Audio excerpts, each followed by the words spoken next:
આજરોજ થાનગઢ તાલુકાના આસપાસના વિસ્તારના દરેક ગૌપ્રેમી મિત્રો અને ખાસ વિશેષ કે પૂજ્ય સંતશ્રીઓના આશીર્વાદથી અને સંતશ્રીના સાથ સહકારને સહયોગથી બધા જ સંતો પણ પધાર્યા છે.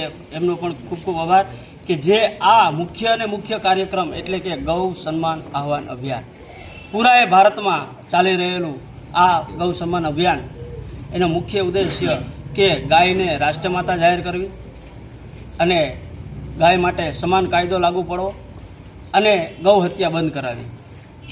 મુખ્યમંત્રી, રાજ્યપાલશ્રી, પ્રધાનમંત્રી અને રાષ્ટ્રપતિ કાયદાકીય કાનૂનની રીતે અમે ભારતભરના તમામે સનાતની હિન્દુ લોકો વિનંતી કરીએ છીએ કે વહેલી તકે ગાયને સન્માનિત કરી અને એને રાષ્ટ્રનો દરજ્જો મળે તેવી આપશ્રીને વિનંતી છે. જય ગૌ માતા, જય શ્રી રામ.